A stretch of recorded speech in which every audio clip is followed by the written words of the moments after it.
Welcome to the Making Moves podcast, where we talk relocating and real estate in the Dominican Republic. If you're looking to move to the Dominican Republic, this podcast is for you. If you're looking to make moves in real estate in the Dominican Republic, this podcast is for you. I'm your host, Josie Sells DR, and I am here today super excited to introduce my first guest ever on this podcast, Mr. Brett Henry. Brett and I, actually Brett, let's start off with you just kind of introducing yourself and telling everybody about how you ended up in the Dominican Republic. Yeah, no problem. So my name is Brett Henry. I was born and raised in Saskatchewan, Canada. About 16 years ago, I came to the Dominican Republic and found a bar on the beach that my business partner wanted to buy. So I've been in business down here for over 16 years. Within those 16 years, we've done multiple businesses and transactions, buying and selling homes and things of that nature. Around 6 years ago, I decided to get into the real estate business down here. I was in a bit of real estate up north. I did construction and had a construction company and bought and sold homes as well. I was a police officer as well while I lived up in Canada, so I've kind of done a lot of things.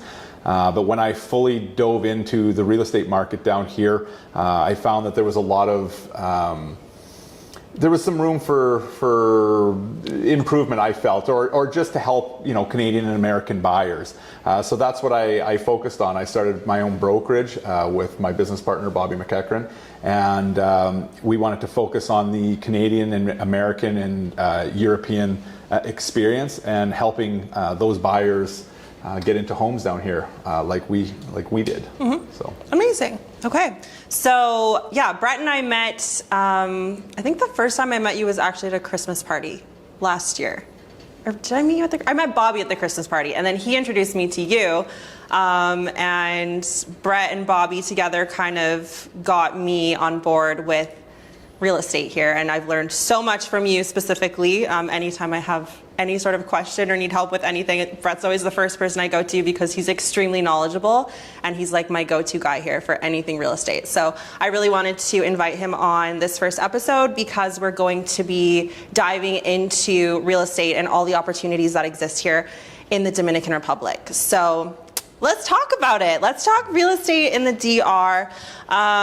My goal for this episode, because I feel like when people hear Dominican Republic, they instantly think like a 1 week vacation. They're like, yeah, let's go to the Dominican, let's go to a resort for a week, and then let's go back to our life.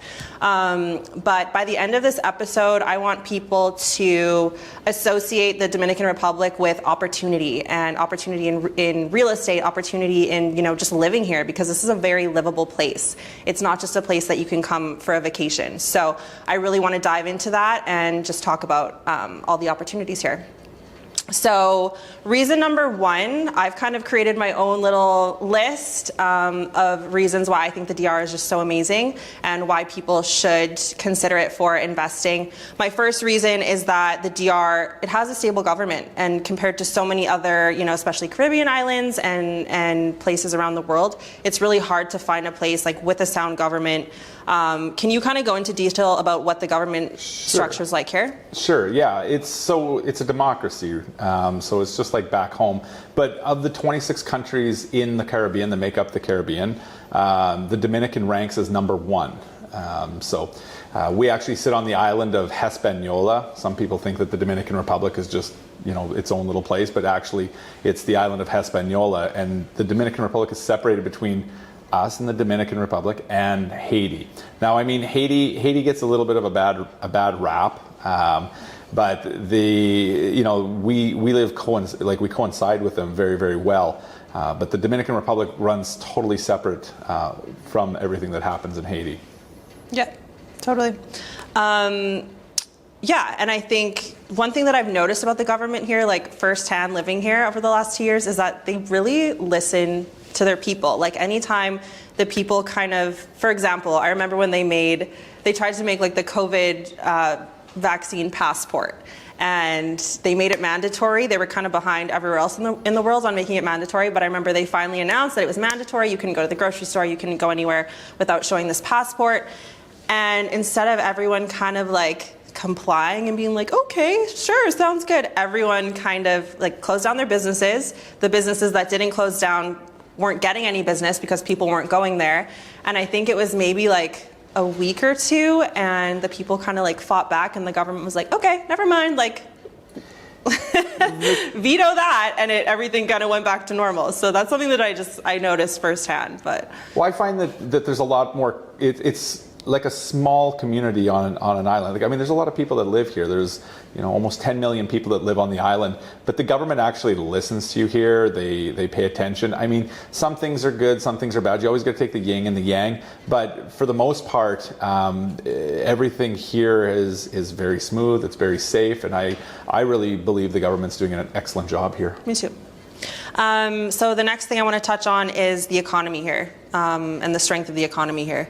What do you have to say about that? Yeah, so there were rules and regulations that were put in a long time ago, on the island when it comes to banking and financial matters. Down here, they don't overextend themselves. Most people own their property. There isn't a lot of loan to debt ratios here, which makes the economy very strong, especially now that we're looking into these inflationary periods. You have these ups and downs in the American and Canadian market because of low interest rates and things like that. We never had that. So it allows our market to kind of stay consistent. We just consistently keep growing and growing and growing, instead of having those big spikes and those dips. So for a person who is maybe on an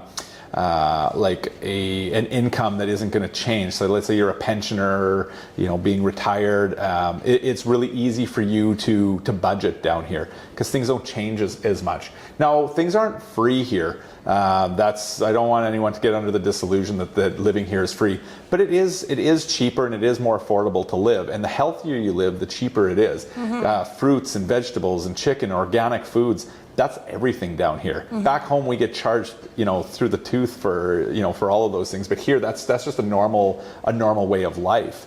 So I would say that it's about 2/3 the cost to live down here. That being said, you can go to high-end places and it's very expensive. Or you can eat at one of the local restaurants and it's very, very inexpensive. Now, a person has to remember that on the island there is, with this, 9 to 10 million people, most of the people have an income that is, around that $1,800 American a month, and they have to survive on that. Now, what that means for us as foreign buyers is that if we're making up and above that, we're making more than the national average. So the local population, we have access to good Medicare, good dentists, good food, and all those prices are related to what the national average, what the national average of what a person makes. Mm-hmm. So, for instance, like getting your teeth cleaned down here, which is something that can cost a few $100s back home, $200-300. Down here, it's $20. You can just go and get your teeth cleaned mm-hmm. anytime, for $20, which is crazy. Mm-hmm. You can go and get dentistry work done by very, very, very qualified people for an eighth of the cost, a tenth of the cost. So these are the bonuses that we do have, and there is. The medical system down here, I think, it's really good because you can, like for the local person who's making $800 to $1,000 a month, it could be expensive, for those people. But for us coming down here and retiring or bringing American dollars or Canadian dollars or euros, it's very, very inexpensive for us to live and survive. Medication is cheap. Going to the doctor is cheap. Being at the hospital is cheap. You can get insurance down here. It's about $50 a month for insurance, and that covers you like full coverage. Mm-hmm. There's just a lot of bonuses, and a lot of people, that's what they worry about. Like especially Canadians, we think, oh, we got free healthcare. You don't got free healthcare. No. Your paying, taxes are. You're getting taxed. Yeah. 40% sometimes, and what are you really getting from that? Here you get to choose where your taxes come from and go. Now we do have taxes down here, and we're glad to pay them because we get a lot for our taxes down here. Mm-hmm. Yeah. What is the income tax here? Well, it really depends on what you make. It's around 28% is what the income tax is. But as for retirees and things, there are tax incentives once you hit certain ages down here, which makes it really easy for you to move down here. The other thing that I really like down here, Josie, and I'm probably going to get off your script. No, you're literally like going over some of my other reasons in this whole sentence, so it's great. It's perfect. We're touching on everything I wanted to talk about. Yeah. Well, another thing that is a really like a perk of living down here is you can basically set your watch to the weather. Okay, back home, I mean, we got all the 4 seasons and you never know what spring's going to look like. Here it's going to be 26 to 34 every single day. Yeah, it's going to rain for probably an hour, once or twice a day, but for the most part we get about 300 days a year of sunshine. This is on the North Coast. I'm speaking strictly about the North Coast right now. But you're going to get about 300 days a year of pure sunshine. And then as for hurricanes, we haven't had a real hurricane in 200 years. But but why that is because we have on Hispaniola, we have some of the largest mountain ranges next to the Rocky Mountains. We have Pico Duarte, which isn't very far from here, which has a peak of 10,000 feet. We actually get snowfall up there. We have coniferous forests up there. So I mean, there is logging, there is things like that. But because of these mountain ranges that we have, it pushes the wind off of those mountain ranges, pushes the hurricanes out into the ocean, and they don't really touch us. They'll touch sometimes they'll touch the tip of like Punta Cana or the other side of the island, and then they kind of swing around and they hit poor Haiti every once in a while, but we actually never really see it. As you can see out here, out this window, we can actually watch the hurricanes most of the time when they come by. The last hurricane that came by, there wasn't even enough rain to like flood under a door. So I mean, that's not a thing here, which is great, right? Yeah. Because a lot of people come down and they're scared of that. One thing we do get earthquakes every once in a while. We had a 4.6, I believe, in April. We did. Yeah. See, there's the answer. I didn't feel it either. I just read about it on the news. But I mean, that's our only real thing we have here. The other thing too that people forget, on the North Coast, what we're known for is our wind. And that's why people come here. It's for kiteboarding and surfing and and water sports. And they're very conscious about the environment here. We have a lot of solar power. We got a lot of wind power. There's tidal power that would be available to us.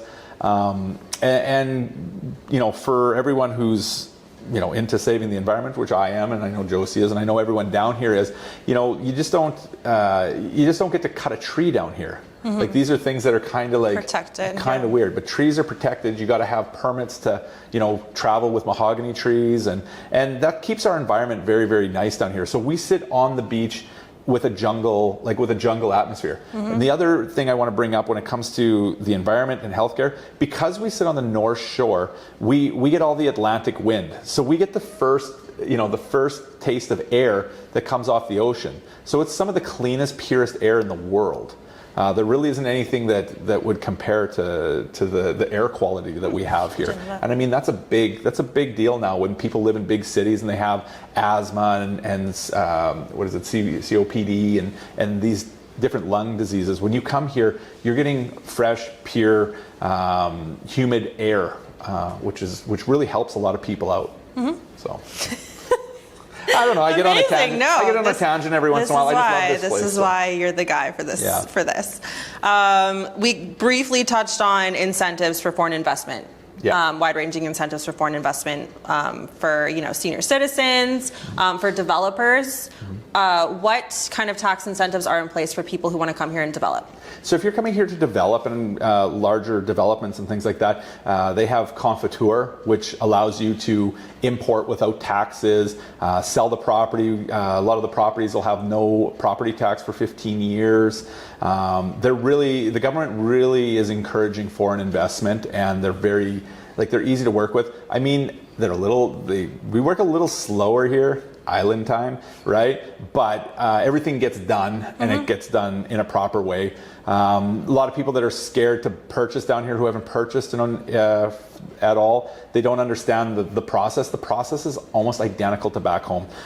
You get a survey on your property. That survey is attached to a title, and that title is locked in, within the governmental level. So and foreign investment is wanted. So unlike in Mexico or Cuba and other places where you can't actually purchase the land, where you can only lease for 99 years, you actually own your land, you own your title, and the surveying process, which is called a dislende, it's done with GPS. So we kind of like skipped a generation, because back home we have a pin system, right? Where you got to go and find the pin and then you measure it out and stuff. Here in 2007, they went to strictly a GPS pinning system.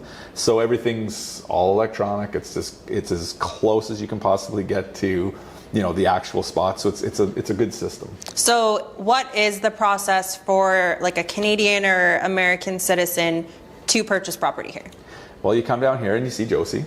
and I know the answer to this. I'm just asking you. No.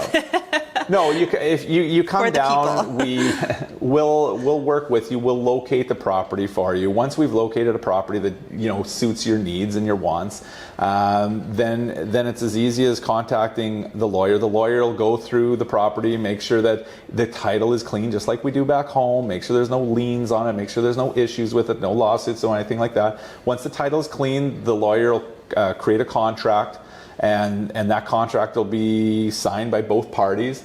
The money will be brought down here. It'll be held in a lawyer escrow. Once the deal is completed, the lawyer will transfer the money to the applicable parties involved in the transaction, and then you own the property. Your closing costs are usually 1% for the lawyer, obviously depending on the transactional size. I mean, if you're doing $1 million place, it's not going to be that $10,000 for the lawyer fee, but usually it's 1% lawyer fee, and then there's a 3% transfer tax. So those are your closing costs, which are quite low. Yeah. 3% of the appraised value. 3% of the appraised value of the property, which is usually a little bit less than the actual sales price in most cases. And can people purchase sight unseen? Like, do you need to be here physically to purchase a property here? You can buy sight unseen. We can do power of attorneys, but you do have to at least have come to the island once. Everything here is done in live ink. So we can't, the actual signing of the contracts has to be done within a lawyer's office, and you have to have at least a representative for you. So if you've never been here, you need to come and actually physically take a look at the property before we do the signing. If you've been here and then you leave and you decide you want to do it, we can create a power of attorney for you, and someone can sign for you. But everything has to be done in blue ink, live. And that's just smart business. Yeah. You want to know what you're doing, right? Totally. Let's see, what have we not covered here? I think I just want to talk a little bit about tourism and, investing in short-term rental properties, and kind of the fact that we are the #1 tourist destination in the Caribbean, and we have some of the highest occupancy rates. Obviously, more tourism equals higher occupancy rates equals more cash flow for investors. So I know that in terms of arrivals, foreign exchange earnings, and world-class hotel supply, we're ranked #1 in Central America, which is so cool, so amazing. We have a lot of stuff going for us. Everyone thinks that this is maybe like a poor country. We're not a poor country. This country actually has everything. You want to go to McDonald's, we have it. We have everything you can find in the U.S., we can find it here. Santo Domingo has 6.5 million people. We have Costco. We have a Nike store. We have all these things that people want. On the North Coast, which is only 3 hours away from all these things, we have more. It's more simplicity down here. We call it beach bums and billionaires, to be honest with you. You never know who you're sitting next to. No one cares if you're a multimillionaire or you are just down here with your last nickel trying to surf and relax. But everyone kind of meshes together. So we have homes that range from $30,000 up to $333 million for a chunk of land. I mean, some of our properties, some of our homes that we have are $33 million, $40 million. And like I said, and then we also have things that are in the $50,000 to $150,000 to $250,000 range. But the beauty is down here, we weren't affected as much by inflation and by the markets, as they are in the States. There's a rule that in the rental market that we call the 1% rule.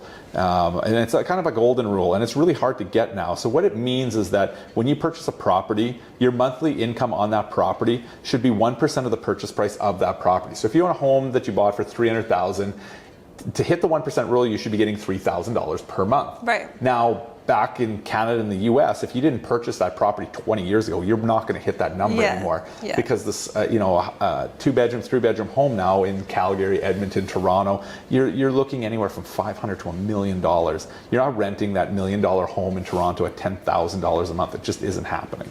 But down here, you could probably pick up something very similar to that on the beach for, $400,000, $500,000, and you will get that because we have a very, very strong market for day rentals, Airbnbs. I think 60% of the properties here are short-term rental properties. Yeah, and short-term rentals are where you're going to make the most amount of money. Yeah. Because you're going to get, depending on what your property is, but you're going to get $50 to $500 per night, and you're going to get roughly 200 nights a year. That's really conservative. So you're going to rent it out 60 to 70% of the year, and if you do that, you're making money, right? Yeah. Well, I know 2019 the average occupancy rate was like almost 72% right before COVID. Yeah. And I don't know, how would you compare the DR now to right before COVID? Oh, COVID was the most Don't take this the wrong way, anyone. But COVID was a very, very beneficial thing for the market here. What it did is it taught the world that you could literally live anywhere and make money from most jobs, anything remote. In supply chain and law and things like that. So what it did is it boosted our economy because people were coming down here that maybe would have went to an office every day, and they were down here being able to conduct their business and live on the beach. What that did is it just brought a whole new perspective of buyers into the market, and a lot of travelers too, because a lot of people that do this remote work and stuff like that, they don't necessarily buy, but they do have the money to rent, and it boosted rental rates and it boosted the amount of lowered the amount of vacancy. Right? I feel like it also boosted development and construction because usually when people are coming here to stay for an extended period of time and work remotely, they're not necessarily wanting to rent a hotel. They want to stay in a villa on the beach, and so supply or demand for that has definitely gone up in the last year. It has, and the value of homes has risen. Like I said, it's a steady rise because not everyone can come down here with cash money. Now, I mean, we are working with the banks and trying to get mortgages and stuff more and more. We have a lot of owner financing that does occur down here, which will allow you to get into the market. Yeah, we have seen a lot of change. But I mean, if you look out this window, I don't know if you can see it with the camera, if there's reflections or not, but this is every day for us. Yeah, this is like whatever. It's like this is the new norm, this view. I don't like, personally, I don't go to the beach a lot anymore because I'm busy with work and other things and life. But this is, anytime I want to see this, I can just turn around and take a look at it. It's a special thing.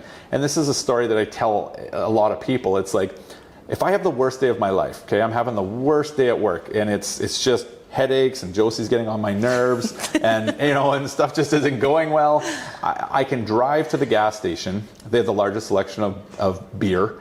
I will grab a beer. They will open it for me. I'm not drinking and driving. I'm having a beer because I'm hot and I had a rough day, right? No one's going to bother me for that. I'm going to drive down to the beach. And you know what? The beer that they gave me maybe wasn't the beer I wanted. So I'm a little mad about the beer. I'm a little mad at Josie. I'm a little mad at just life in general. And I'm walking down the beach and the sand's hot. So I kind of walk closer to the water, and the water's coming and it's hitting me. It feels like bath water because it's the ocean's so warm here. And I'm walking around, and all of a sudden there's some beautiful people that walk by me, and I have a sip of my beer, and I'm like, wow, this is okay, but I'm still upset, and I'm kicking the sand, right? And I finish my beer, so I walk up to a Kamado, which is just off the beach, and I grab another beer, and I start walking down the beach again. And now the sun's starting to set over top of the mountain, and the water's hitting my feet, and I'm finishing up my beer, and I'm thinking, God, it's November. Thank God I'm here, and I'm not in Canada shoveling snow. Yep.